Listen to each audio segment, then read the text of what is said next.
시청자 여러분 안녕하십니까. 지금부터 정권의 안보 정도를 시작하겠습니다. 자, 며칠 전에 말이죠. 이 한남동 관저에 콜택시 18대를 불러들여갖고 난리가 났었죠. 범인이 잡혔습니다. 이야, 이것도 여성이네요. 예, 참 특이한데 그것도 나이가 30대예요. 30대 여성까지만 나와 있습니다. 자, 그래서 경찰에서요. 지금 경찰서에서 어제 이 체포를 해서 지금 조사가 진행 중에 있다. 지금 내용을 맨 먼저 말씀드리도록 하겠고, 자, 지금은요, 이 한국갤럽이 뉴스원 의뢰로, 그러니까 2월 5일, 6일 이틀간 조사했는데 이거 수상하기 짝이 없습니다. 갤럽이 이거 선거 가까우니까 작심하고 조작하는 거 아닌가라고 생각할 정도로 완전히 민주당 일변도의 여론조사 결과를 내놓고 있습니다. 자, 그래서 항상 얘기지만요, 이제 여의도 연구원장이 누구냐? 여론조사 전문가예요. 홍영림 전 조선일보 기자. 요거 제대로 좀 이 조사 연구 분석을 해서 필요한 조치를 취하지 않으면 이번 총선에서 굉장히 어려워질 수도 있다. 이런 불길한 생각이 드네요. 자, 이번에는요. 예, 한동훈 위원장이 오늘 관훈클럽 토론했는데 여기서 얘기들이 많이 나오는데 지금 이 시간에는요. 김건희 여사와 관련된 내용, 그리고 이제 윤 대통령과 관련된 내용을 중점적으로 여러분께 말씀을 드리도록 하겠습니다.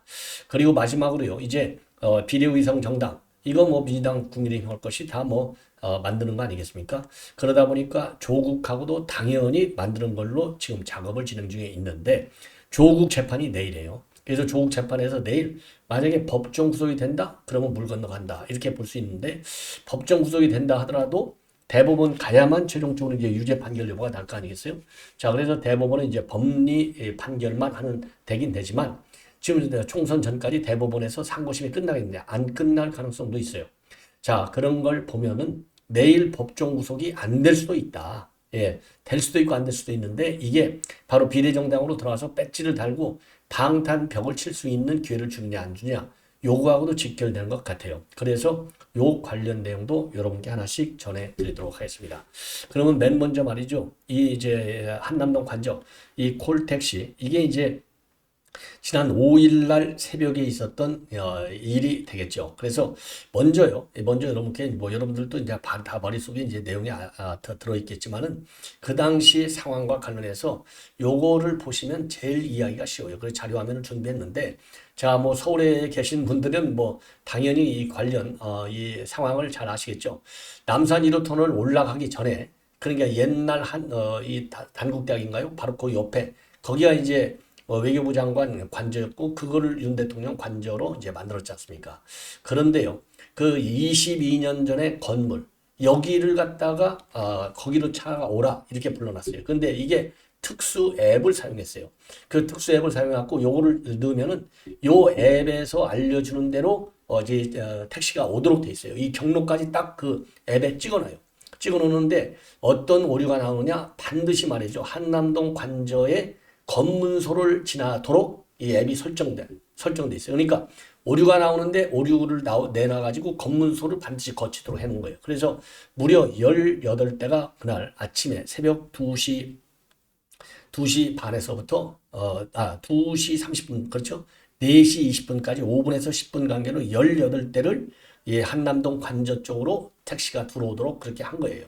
자, 22년 전 건물명을 호출 지점으로 부르는 겁니다. 그러니까 택시가 거기로 오는 것이죠. 그리고 이제 검문소를 통과하도록 경로가 설정돼 있어요. 이게 오류가 나면서 이 검문소를 거치도록 돼 있다는 겁니다.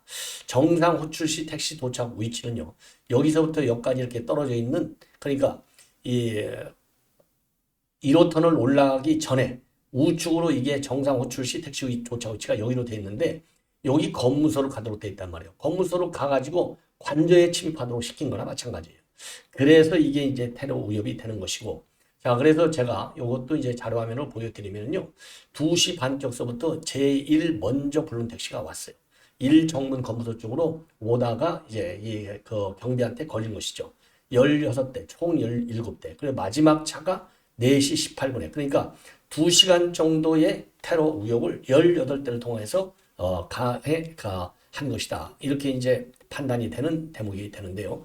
자, 그래서 이거는 뭐 제가 보기에는 이건 확실한 테러 위협이다. 이렇게 이제 보고 수사를 해야 되겠다. 이런 말씀을 여러 차례 드린 바 있고 이게 단순하게 개인 소행이겠느냐? 조직과 세력이 배후 세력일 수도 있다. 자, 이게 이제 한남동 관저가 되겠어요. 요게 이제 옛날 반기문 외교부 장관을 비롯한 외교장관 관저가 되겠습니다. 자, 그래서 자, 이렇게 해서 이제 제가 다 여러분께 이제 말씀을 드렸는데요. 예. 자, 그래서 이거를 이제 쭉, 그러니까 이게 5일 날이니까 오늘 7일이니까 이틀 어제 잡았어요. 어제 잡아가지고 이제 자세한 범행 동기를 수사 중에 있는 겁니다. 자, 그래서 요 부분은 이제 보면 현재까지는 30대의 여성이다. 까지만 지금 보도가 되고 있고 기타 자세한 내용은 아직 안 나와 있어요. 그리고 본래 입력한 이 22년 전에 이 건물 있는 데는 어떤 데 있었느냐?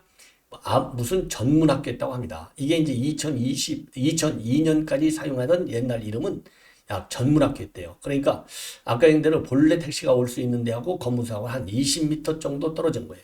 자, 그런데 지금 요즘 이 지도에서는 이 전문학교가 검색도 되지 않아요. 예. 자, 그래서 이거는 이제 업무 방해 혐의로 해서 지금 수사가 진행되고 있는데 범인은 찾았다. 그야말로 다행이 아닌가 하는 생각이 드네요. 자, 이건 이 정도로 이제 여러분께 말씀을 드렸고, 자, 이 갤럽 이거 수상하기 짝이 없어요. 뭐 가장 대표적인 진보 성향의 그 야권에 유리한 결과를 문재인 때부터 시중을 내놓는 여론수사 결과로 유명하잖아요. 예. 자, 그럼에도 불구하고 이 갤럽이 차지하는 비중 때문에 우리가 무시할 수는 없어요. 자, 그래서 이번에는요, 이 한국갤럽, 뭐 에너지 뉴스에서도 의뢰하죠, 뉴스원에서도 의뢰하죠, 뭐 요새 돈 많이 버는 것 같아요. 또 금요일날 되면 자체 조사하죠. 예, 그래서 5일하고 6일 이틀간 조사했더니 윤 대통령의 긍정평가율은 50%, 부정평가는 65%. 그래서 지금 이제 이 긍정은 다른 여타 여론조사 기관에 비해서 한 5, 6% 정도 낮고, 그리고 잘못하고 있다는 부정평가도 5, 6% 정도로 높아요. 그러니까 아주 안 좋은 지금 이 구도로 돼 있어요. 이 갤럽 조사는. 그럼 뭐 때문에 이게 좀 평가가 안 좋으냐? 봤더니 전반적으로 잘못한다가 14%나 돼요. 그리고 경제 민생 물가가 13%, 소통 미흡이 10%입니다. 그리고 기묘사 문제는 7% 되어 있고요. 긍정 평가는 외교가 19%, 경제 민생이 12%, 전반적으로 잘한다가 11%로 되어 있어요. 그리고 정당 지지도로 보면 민주당이 35, 국민의힘이 31, 그리고 개혁신당 이게 이준석이죠. 하도 뭐 이름이 많으니까 개혁신당이 3%고요. 그리고 녹색정의당, 기본소득당, 새로운 미래가 각각 2%. 그리고 진보당 이거 빨갱이당입니다. 이게 1%. 진보당이 통진당이라고 생각하시면 돼요. 그리고 이번 선거와 관련해서 민주당 후보가 많이 당선돼야 돼. 이게 36%고요. 아니야, 국민의힘 후보가 많이 당선돼야 돼가 32%. 그것도 아니야. 제3지대 후보가 당선돼야 돼. 이게 21%. 요거는 뭐 다른 조사 결과하고 비슷해요. 예. 그리고 정당 지지율도 다른 여론조사 결과하고 큰 차이는 뭐 별로 없어 보입니다. 다만 윤 대통령 지지율이 상당한 차이가 있다. 예. 자, 그리고요. 내일 선거일 경우에는 어느 정당한테 투표를 하겠느냐 물었더니요. 민주당이 42%이고 국민의힘이 32%, 개혁신당 4%, 새로운 미래가 3%, 녹색정의당 2%, 무소속 2%, 기본소득당 1%인데요. 요거에서도 또 차이가 많이 나요. 내일 누구한테 투표할라 했을 때 민주당하고 국민의힘이 지금 10%나 차이 나잖아요. 최근에 여론조사를 보면요.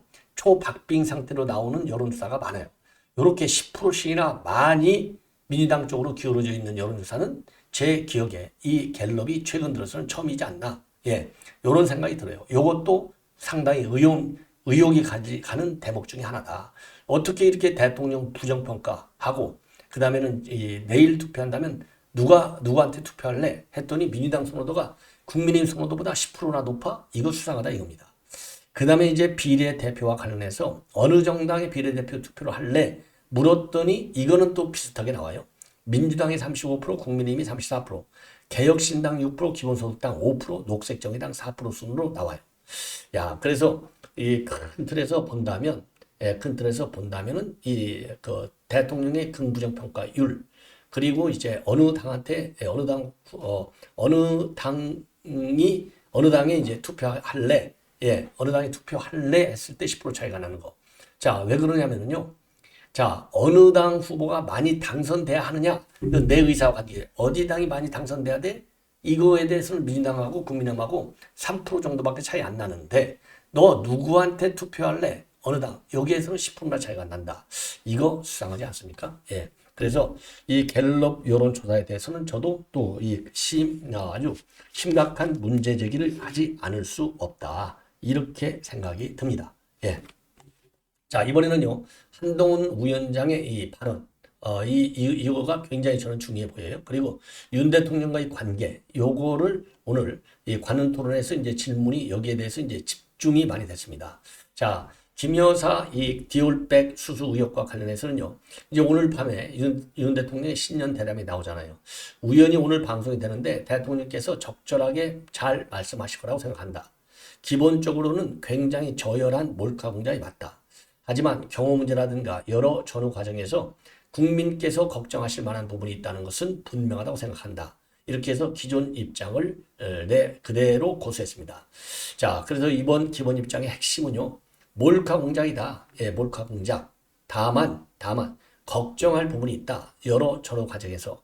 그래서 이제 기존 스탠스하고 이제 같아요. 뭐 갑자기 바꿀 수가 없겠죠. 그리고 김건희 여사 리스크에 대한 대책과 관련해서는 제2부속실 설치라든가 특별감찰관 임명 이런 걸로 보완해 나갈 수 있는 문제라고 생각한다라고 밝혔습니다. 자, 그리고요. 특별감찰관 임명을 위해서 국민의힘이 민주당에 내건 게 딱 뭐냐? 북한인권재단 이사와 동시에 추천하라, 임명하자. 요런 조건을 내걸었어요.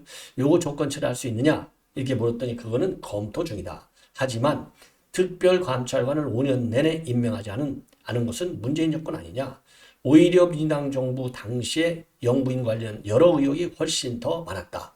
뭐 김종숙이 많은 건 뭐 여러분들 뭐 얼마나 잘 아십니까? 그러다 보니까 최근 들어서 말이죠. 예, 지금 이제 이 고영주 변호사가 이 조선일보하고 문화일보 사설면에다가 대대적인 광고를 낸 바 있잖아요. 문재인하고 김종숙 쌍특검을 즉각 실시하라. 그리고 김종숙과 김혜경은 동시에 또 쌍특검도 하라. 이러한 주장을 광고문 형태로 실은 바 있어요. 예. 자, 이런 이 문제점을 갖다가 이 한동훈 위원장도 제대로 다시 한번 지금 언급을 한 겁니다. 그리고요, 윤 대통령과 최근에 이제 갈등이 있었던 문제에 관해서는 굉장히 오래된 사이고 공적으로도 사적으로도 여러 인연이 있다. 그리고 지금은 대통령과 여당 대표라고 하는 공적 지위에서 서로 할 일을 하는 것이다. 개인적인 관계는 여기서 낄 자리가 없다라고 얘기했어요. 그러니까 이건 뭐 원칙적이고 실제적인 상황을 얘기하는 것이 아닌가. 그리고 저는 예전에도 지금도 어떤 공적 업무를 하는 데 있어서 사적 영역이 관여되는 것을 대단히 싫어한다. 대통령실과의 소통은 다양한 방법으로 충실하게 진행되고 있다고 밝혔어요. 그러니까 대통령하고 이 공적인 관계 아주 충분하게 잘 하고 있고 공적인 소통도 잘 되고 있다. 예. 그리고 사적인 영역이 끼는 거, 이거는 굉장히 본인 성격 자체가 싫어한다.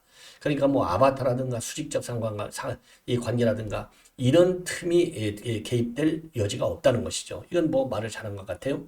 예, 그리고 이관섭 대통령 비서실장 이제 사퇴하라 이런 요구가 당무 개입 아니냐 이런 지적과 관련해서는요. 1도 양단으로 말씀드리는 문제는 아니다. 예, 그 이유가 중요하다고 생각한다. 저는 지금 소통이 충분히 잘 되고 있고 할 일을 더 잘할 수 있는 분위기가 되었다고 생각한다. 이렇게 이제 답을 했습니다. 자, 그리고요. 옳은 얘기죠. 아주 말을 잘해요. 이 대목에서. 그리고 수직적 당정관계 논란과 관련해서는요. 각자 헌법과 법률의 범위 내에서 선의를 가지고 일하면 되는 것이다.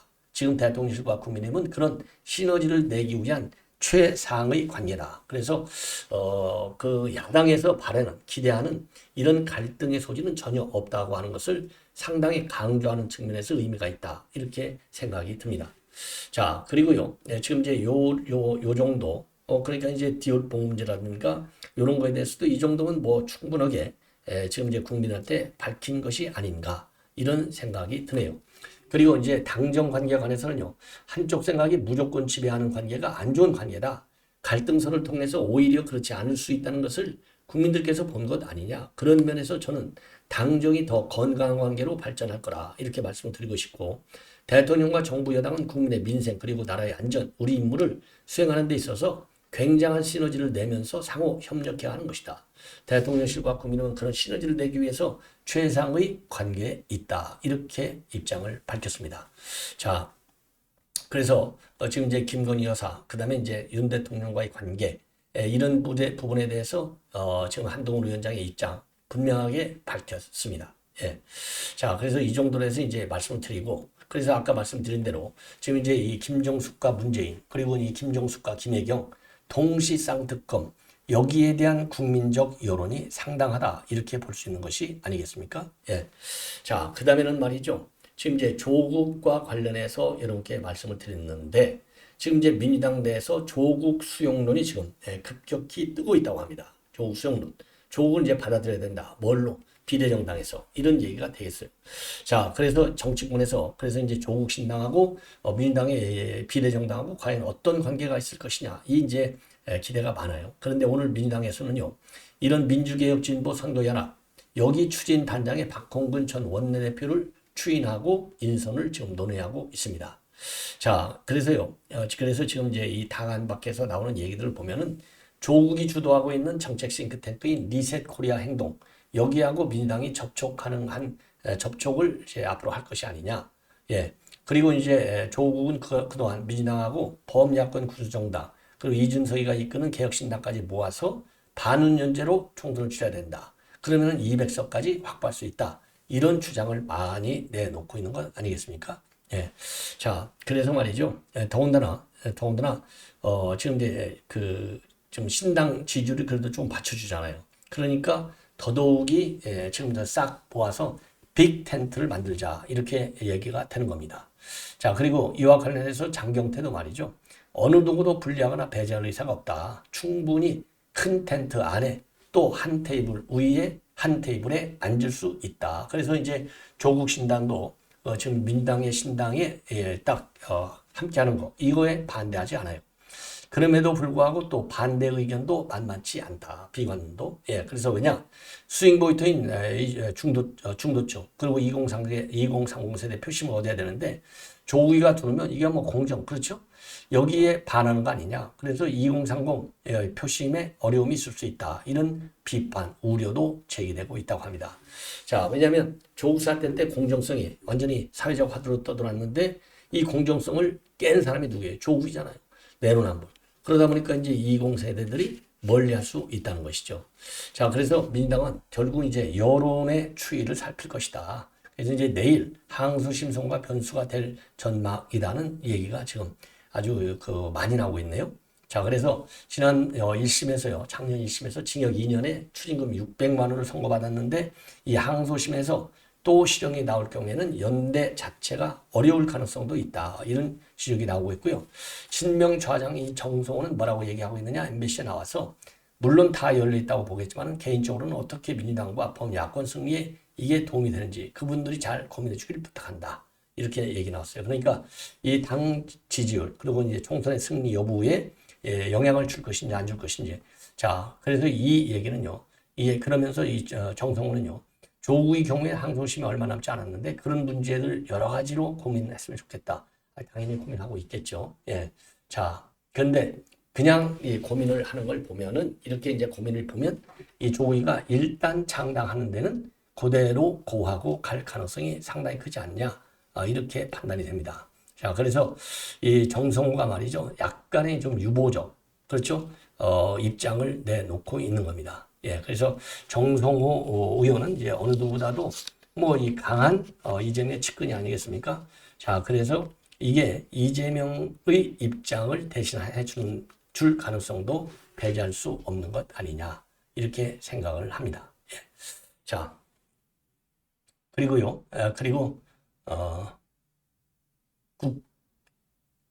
이 정성호는요, 또 이 뭐라고 얘기했냐면, 국민께 신뢰받고 감동을 주려면 각 후보를 개별적으로 판단해야지 일률적으로 판단해서는 안 된다. 비례대표 지지는 각계의 전문성과 다양성을 확보하기 위해서 대표성이 있는 분들을 모시는 것이다. 그래서 민생, 경제, 안보 전문가를 우선 배치해야 되겠다. 이런 입장을 내놨습니다. 그리고요, 송영길이가 주도하고 있는 정치검찰 해체당 창당 준비위원회는 바로 어제요, 민주당의 충실한 우당으로 통합비례정당 취지에 적극 부응할 수 있도록 충심의 노력을 다하겠다. 이렇게 밝히고 있습니다. 자, 그리고 윤 대통령 탄핵 시 불이끈 촛불 행동, 그리고 조국 측도 민주당발 비례정당 합류를 원하고 있는 걸로 알려지고 있어요. 예. 자, 그리고요, 그리고 또 여권에서는요, 이미 반사익을 기대하고 있는데, 뭐라고 되어 있느냐? 동작을에 출마한 나경원 의원 같은 경우는요, 운동권 정당의 가장 큰 문제점인 부도덕한 인사들도 이과 똑같이 한다는 것이다. 총선에서는 오히려 여당의 플러스 효과가 있을 것이다. 이런 전망을 내놓고 있습니다. 자, 시청자 여러분, 이렇게 해서 본 방송을 마치겠습니다. 대단히 고맙습니다.